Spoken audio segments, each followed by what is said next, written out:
Se alguém quiser vir após mim, renuncie-se a si mesmo, tome sobre si a sua cruz e siga-me. Este versículo é frequentemente mal compreendido por muitos evangélicos, e isso pode estar acontecendo com você agora. Talvez você também tenha sido levado a pensar que Jesus estava falando sobre carregar algum fardo na vida, como um trabalho que você não gosta, uma doença ou até mesmo um relacionamento difícil. Mas, e se eu te dissesse que essa interpretação está longe de ser o verdadeiro significado? O que realmente significa carregar a cruz? E mais importante ainda, como isso se aplica diretamente à sua vida? Prepare-se para uma revelação. Vamos começar entendendo o contexto. Imagine a cena. Jesus está na região próxima a Cesareia de Filipe e ele faz uma pergunta crucial aos seus discípulos. Quem o povo diz que o Filho do Homem é? Você consegue sentir a expectativa no ar? Eles respondem. Alguns dizem que o Senhor é João Batista, outros que é Elias e outros que é Jeremias ou algum outro profeta. E então Jesus os surpreende com uma pergunta ainda mais pessoal. E vocês? Quem vocês dizem que eu sou? Nesse momento a tensão cresce. O que eles vão responder?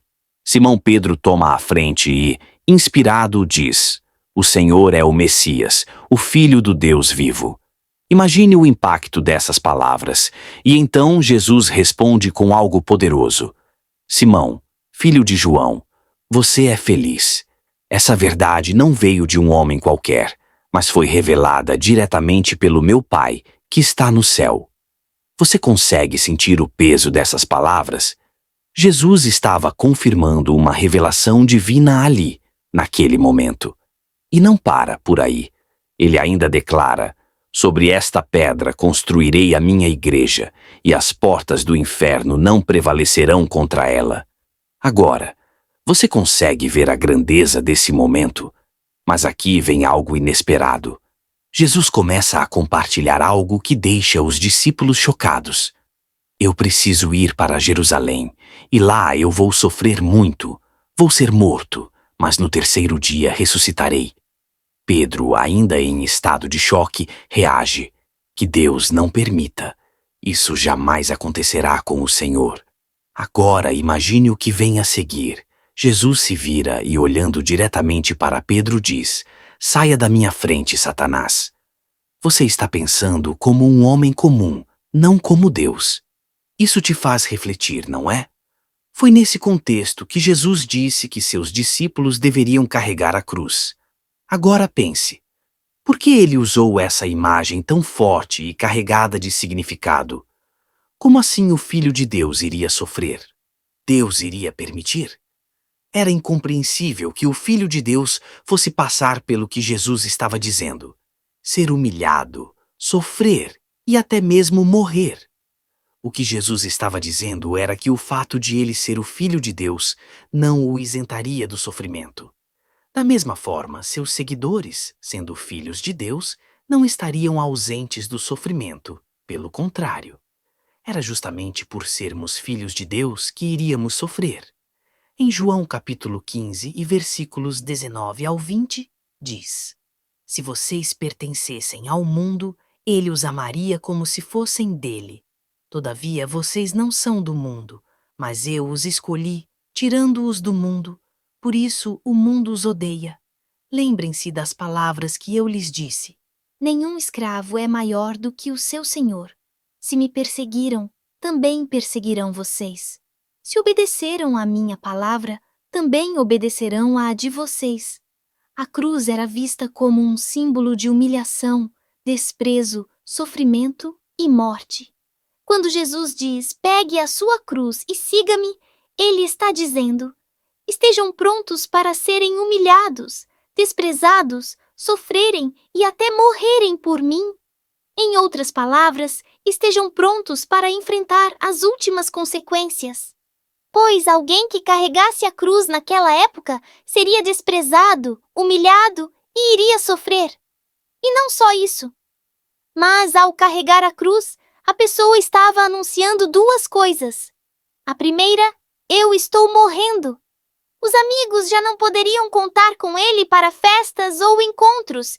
Ele estava anunciando a sua morte. A segunda coisa que ele estava anunciando era: não tem mais volta. Não dava para simplesmente largar aquela cruz. Ele estava caminhando para a morte. Jesus sempre alertou seus discípulos que não seria fácil. Jesus não mentiu sobre o que eles iriam enfrentar ao seguir Jesus. Não acredite em um evangelho sem cruz. Não acredite em um evangelho que não te confronte a mudar, a abandonar seus pecados. Um evangelho sem sofrimento não é o evangelho que Jesus ensinou. Então você pode estar se perguntando: será que vale a pena sofrer por Jesus? E a resposta é: sim, vale a pena. Paulo, ao escrever a sua segunda carta aos Coríntios, no capítulo 11 e versículos 24 ao 28, ele disse: Recebi dos judeus 5 quarentenas de açoites menos 1. 3 vezes fui açoitado com varas, 1 vez fui apedrejado, 3 vezes sofri naufrágio, 1 noite e 1 dia passei no abismo.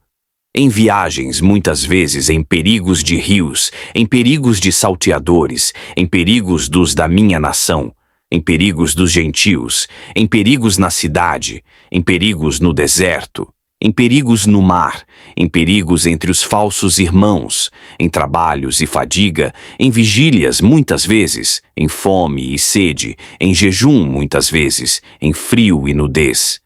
Além das coisas exteriores, me oprime cada dia o cuidado de todas as igrejas.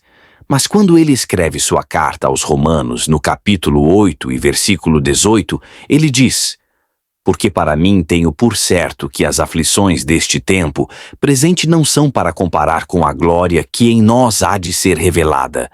Vale a pena.